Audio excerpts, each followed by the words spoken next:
guys, welcome back. I am very sorry it has been so long, but with the situation you may be aware of currently happening, today is March 22nd, 2020. It has been difficult to find time to record, so thank you for sticking around, and thank you to everyone who has found the channel in the last couple weeks. Today, we are going to be talking about Tyranids. Starting off with something kind of interesting. When the Tyranid Hive Fleets clash with the demons of chaos, neither race is granted succor. The inconstant warp stuff from which demons are made offers the Tyranids no sustenance, while the unknowable entity of the Hive Mind is immune to terror and demonic corruption. Thus, these two super predators instead battle for the right to consume or despoil the galaxy's vast stocks of mortal flesh, tearing each other apart in a frenzy of unsurpassed slaughter from which only one can emerge victorious. The Destroyer of Worlds. The Tyranids are unlike any other race to be encountered by humanity. They are the ultimate predators. To them, all living things, from the lowliest insect to the most advanced civilization, are mere prey. Only now are the inhabitants of the galaxy realizing the scale of the threat. Unless the Tyranids can be stopped, it will mean nothing less than the extinction of all. The Tyranids are likened to a galactic swarm, consuming everything in its path, feeding on entire worlds, and leaving only dead husks in their wake. Their threat is such that an unprotected planet can be infested and stripped clean of all its organic material in a matter of weeks without even slowing down the advance of the Hive Fleet. There is a cancer eating at the Imperium. With each decade it advances deeper, leaving drained, dead worlds in its wake. This horror, this abomination, has thought and purpose which functions on an unimaginable galactic scale, and all we can do is try to stop the swarms of bioengineered monsters it unleashes upon us by instinct. We have given the horror a name to salve our fears. We call it the Tyranid race, but if it is aware of us at all, it must know us only as prey. Inquisitor Sevek at the Conclave of Har. The Intergalactic Predator. The Tyranids are not native to the galaxy. They have journeyed across the unspeakable cold of the void, where time and space conspire to hold the stars apart with inconceivable distances. Yet the Tyranids crossed this expanse nonetheless, moving through the empty darkness for countless millennia to reach the rim of the Segmente Majoris. Who can say for sure what could compel an entire race to make such a venture? Perhaps the Tyranids have already consumed everything of worth in their home galaxy, and must find new feeding grounds, or starve. It is possible that the Tyranids have been preying on galaxies since time immemorial, and this is but the latest to feel their predations.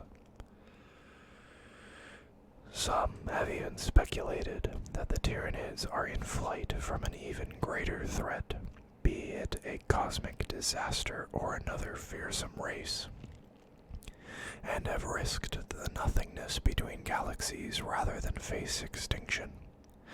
Whatever the truth, for the Tyranids to have endured such a voyage must have required utter single-mindedness and unimaginable energy. During their journey, the Tyranids slumbered in a state of frozen hibernation, but now they have arrived, they have awoken, and they are hungry. The Hive Fleets. The Tyranids are a space-born race that have inveigled their way into the realms of man, as well as those of other Xenos, like a disease spreading through a healthy body. The Tyranids travel in great fleets of gigantic living creatures that serve as spacecraft, each of which is home to countless lesser Tyranid organisms, grown in the bubbling organ sacs of the vessel's reproductive chambers. All of these creatures are born to serve the single entity that is the ship, and the ship itself exists only as part of the entity that is the Hive Fleet. When a Hive Fleet encounters a prey world, it does not invade for territorial gain, or out of a sense of pride or vengeance. Indeed, it is doubtful the Tyranids even comprehend such concepts. Rather, they invade to harvest valuable biomass and feed their insatiable hunger. The Tyranids require an endless supply of food, not only to nourish the Hive Fleets, but to grow new organisms. Therefore, when a Hive Fleet invades a planet rich in life, every action of every Tyranid creature is honed to a single goal: the total and rapid absorption of that world's population, ecosystem, and bioresources.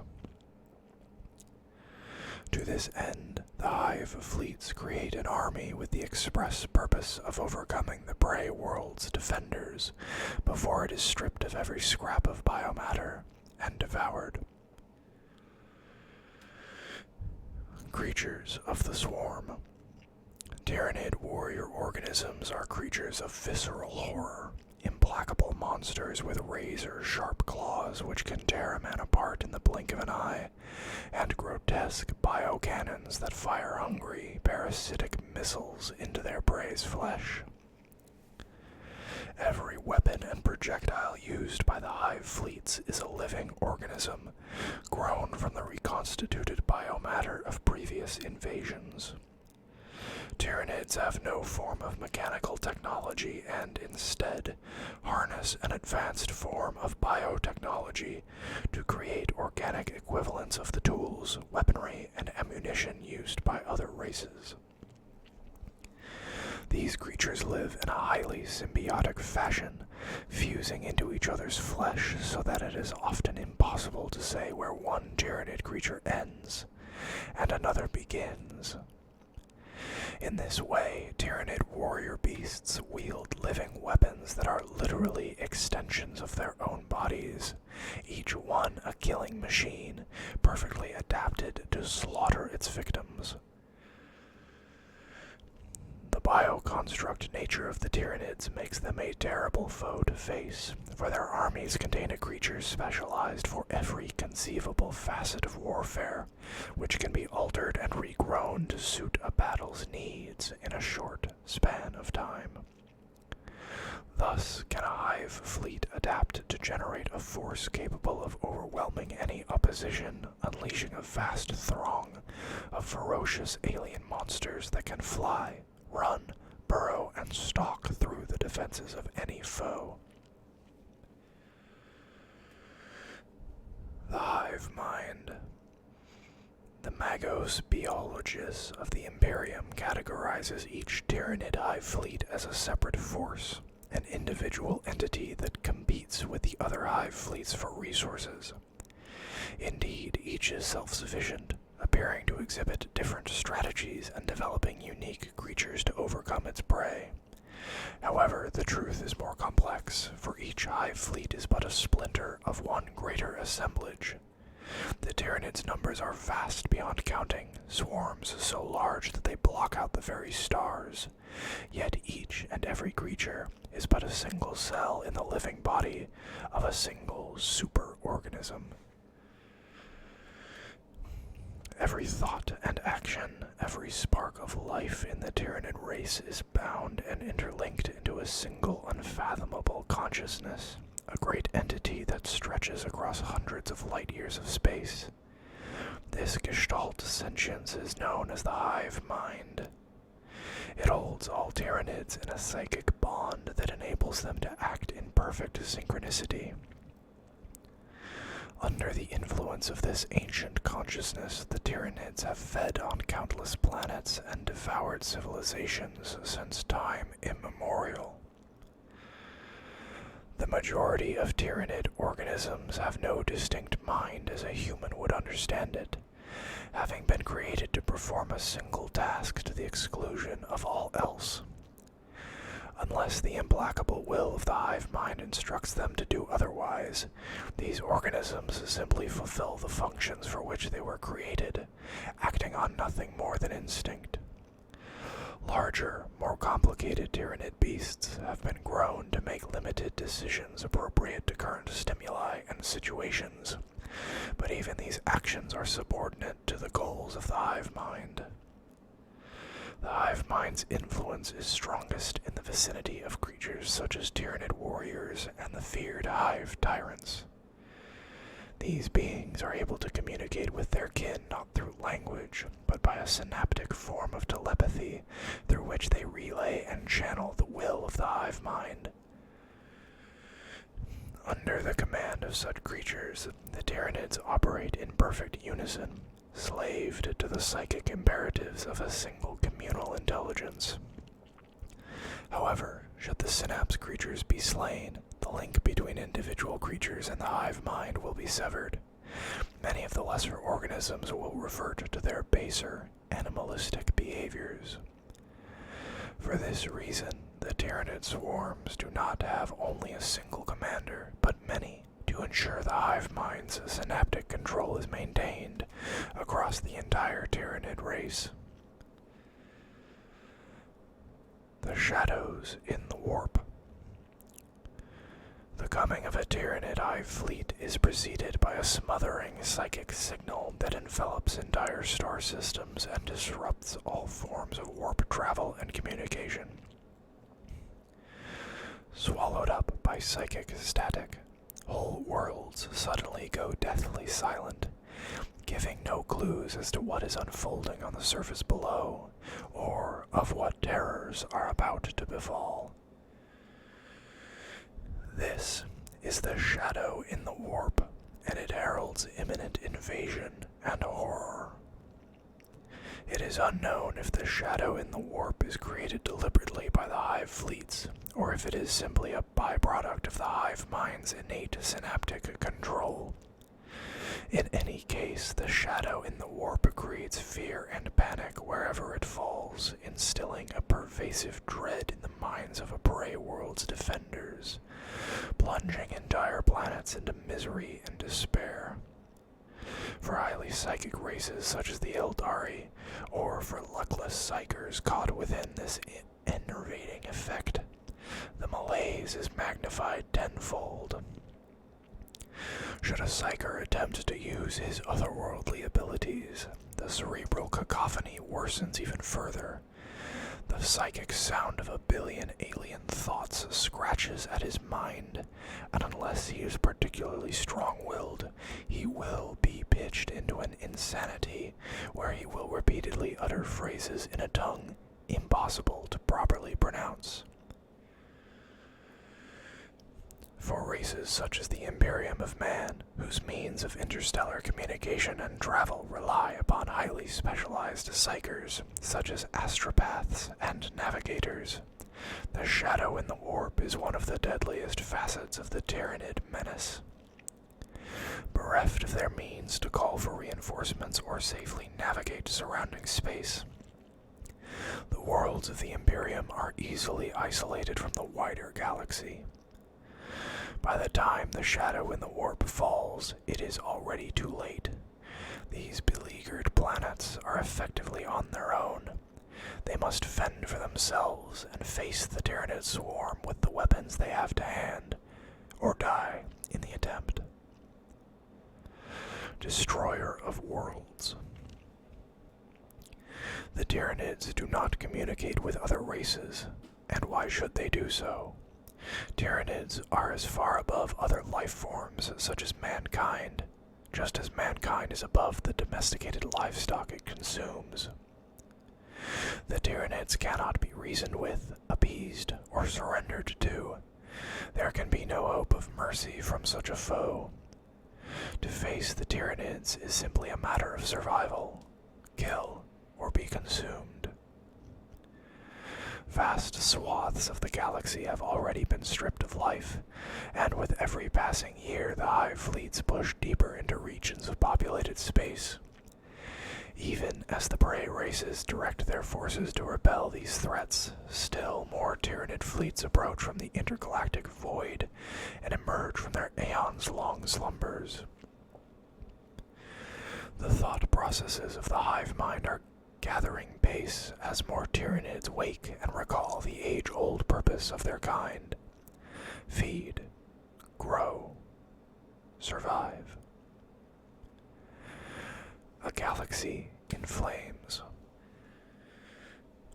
In the latter days of the 41st millennium, the galaxy-wide cataclysm of the Great Rift tore a ragged wound across real space, signaling the beginning of a new age of darkness. Further warp storms followed, rippling across the galaxy, spilling the raw matter of chaos into the material realm in ever-increasing quantities. This ongoing corruption of the galaxy spells potential disaster for the Hive Mind. Tyranid hive fleets require vast stockpiles of organic matter to power their galactic assaults. The mutable, inconstant stuff of chaos provides none of this vital sustenance. With every passing season, more planets and systems are swallowed up by the roiling tide of empiric madness, denying the Tyranids the precious biomass that sustains them.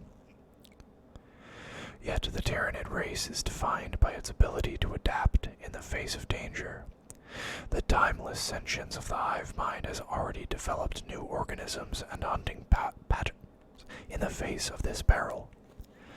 That which is edible shall be consumed, and all else shall be obliterated with murderous efficiency. The death of Tyran. The first recorded contact with Tyranids happened in early 745.M41. I'm assuming this is the dating system, so that would be the 745th year of the 41st millennium, on the eastern outskirts of the Imperium. Up to this point, mankind was wholly unaware of the new threat on its borders, and if any of the galaxy's older empires were aware of the oncoming swarm, they did not see fit to warn the upstart Imperium. We cannot live through this. Mankind cannot live through this.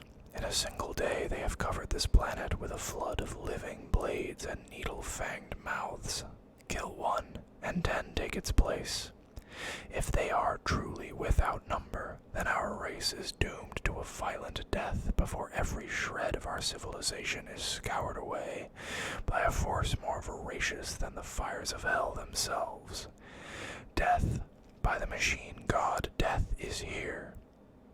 Magos Varnak, last words. Yet, the Hive Fleet has left evidence of its approach for those with the wit to see it. Over the course of the preceding decade, Imperial explorators have performed a census of the planetary systems surrounding the far-flung outpost of Tyran Primus. In the course of their survey, these explorators discovered whole worlds scoured of life. Verdant planets known to have been teeming with flora and fauna were now reduced to scorched and barren rock. Not one creature, not even the simplest of bacteria, remained. Though this was reported to the Explorator General of the Administratum, little more was done. The galaxy is a huge place, mysteries commonplace, and the Administratum as slow to act as only a massively labyrinthine bureaucracy can be. As the Tyranid outpost dutifully continued to file reports of dead worlds, the Tyranid Hive Fleet drew inexorably closer. Thus far, the Tyranids had consumed only isolated worlds with no intelligent life, replenishing the reserves of biomatter expended during the long, slow crawl through the interstellar void.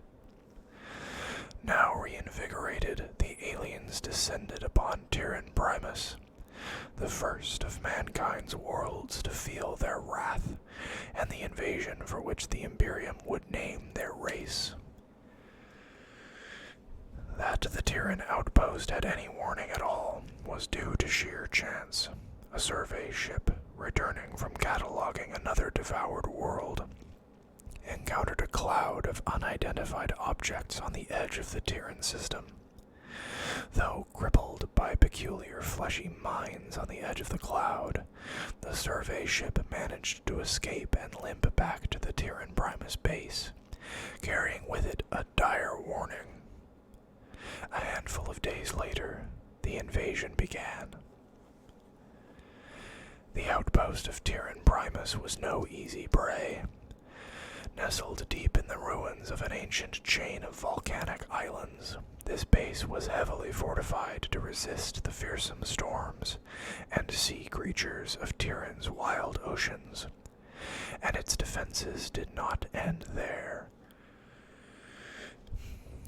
Given Tyran's position on the edge of known space and its extreme separation from the Imperium's other worlds, it had been founded with armament deemed adequate to deter the attentions of piratical raiders or repel an aggressive alien presence. 4 giant defense lasers stood guard over the Tyran Primus base, themselves protected by hardened ceramite silos and void shield generators. This already formidable firepower was further complemented by 36 autocannon and laser cannon interceptor emplacements, an overlapping network of defense bastions, and Proteus-class bunkers. Nor could the planetary garrison be found wanting. In addition to the Skitarii bodyguard of the outpost's commander, Magos Varnak, Tyran boasted 3 full wings of Thunderbolt fighters, 3 Endeavor-class cruisers, and an entire infantry regiment of the Imperial Guard. Such was the standard for a frontier outpost of the Imperium, a design that had proven itself against 100 adversaries. Yet here, against this new alien menace, this formidable arsenal would prove woefully insufficient. The first assault. Tyran's defense lasers opened fire the moment the first alien ships made orbit. For more than an hour, the storm-racked skies of Tyran were split again and again by incandescent blasts as the base's gunners desperately fended off the descending invaders. Then, just as the cooling systems of the defense lasers began to glow white and overheat, the invaders withdrew.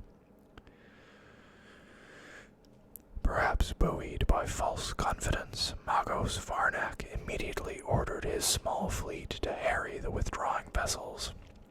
But this strategy soon proved to be folly. Penetrating the spore cloud that masked the alien fleet, the pursuing vessels discovered that fewer than a dozen of the strange vessels had been destroyed out of a fleet of several thousand. Having lured the cruisers away from Tyran, the leading edge of bioships suddenly changed direction and fell upon the Imperial vessels with a vengeance. The Emperor's fist was the first to be destroyed, its hull shredded by a voracious swarm vomited forth by a much smaller vessel. The righteous destiny lasted scarcely longer.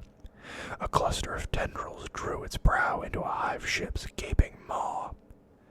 Only the sword of warriors lasted long enough to convey a warning to the Tyran outpost, but before the transmission was complete, leech-like paws gnawed through the starship's adamantium hull, unleashing hundreds of gene stealers directly into the vessel's bridge and decks. The crew were slaughtered within minutes, leaving the unhelmed cruiser adrift in space. With the Imperium's cruisers destroyed, the Hive Fleet returned to Tyran, and this time the defenses could not hold them back. Thousands of Tyranids descended on the world, and, though the laser defenses destroyed many, countless hundreds more crashed into the seas. All around the base, the seas thrashed and boiled as the invaders burst from their pods and tore their way through the ferocious inhabitants of Tyran's oceans. Then the first invaders scaled the walls. At first, the disciplined volleys of the Imperial Guard drove the creatures back. Amongst their ranks were veterans from Katachan, well used to combating alien monsters, and they would not easily yield. Officers bellowed orders through the pouring rain, and torrents of firepower scythed deep into the alien ranks. The hides of the smaller beasts were of scant protection against the torrents of lasgun fire, and offered no defense at all from the booming autocannons of the interceptor grid.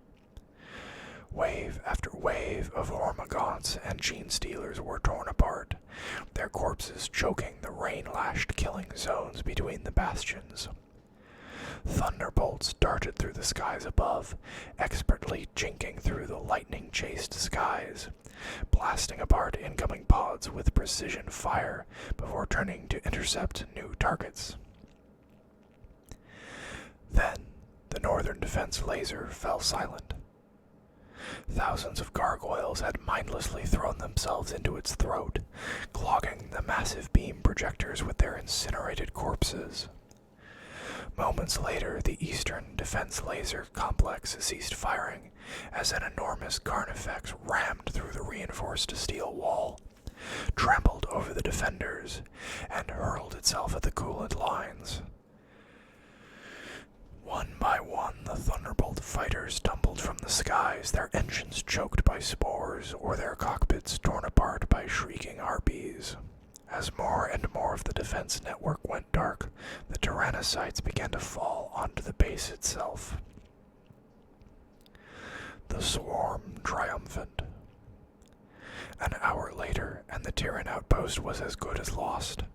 The bastions were overrun or destroyed, the defense laser complexes fallen silent. Even the guardsmen tempered on the harsh death world of distant Katachan, men and women who had reckoned themselves amongst the toughest, most stalwart of warriors, abandoned their posts and fled into the driving rain in search of an escape that did not exist. Here and there, pockets of resistance still held out under the watchful gaze of a brave or foolhardy officer, but one by one they were extinguished. Only the command bunker remained, and its walls began to crack under the impact of massive blows. Through the few functioning displays, Varnak saw the flood of aliens rampaging through his once impregnable base, destroying everything they found. Finally, the adamantium gate of the bunker crashed inwards, and the Tyranids poured into the command complex. Guardsmen and Skitarii fought back with flamers, but the aliens swarmed through the searing fires and hacked their way onwards. As Hormagaunts poured into the command center, Varnak whispered a final prayer to the Emperor and triggered a switch, sending a data codex plummeting into the depths of the base. This codex would be the Tyranids' enduring legacy, for it would be recovered many months later by one Inquisitor Cryptman, a man who would dedicate his life to opposing the Tyranid menace. But for Cryptman's arrival, Tyran's fate might have gone unnoticed by the wider Imperium for millennia. He found a blasted and sterile planet, unrecognizable as the teeming ocean world it had once been. The planet had been sucked dry, every scrap of vegetation and every drop of water consumed. As Cryptman reviewed the auto-logs contained within the data codex, the full horror of Tyran's downfall was revealed. Wasting not another moment, the Inquisitor set forth to warn the rest of the galaxy of the oncoming horror from beyond the stars, a horror Cryptman named Tyranids for the world they had consumed.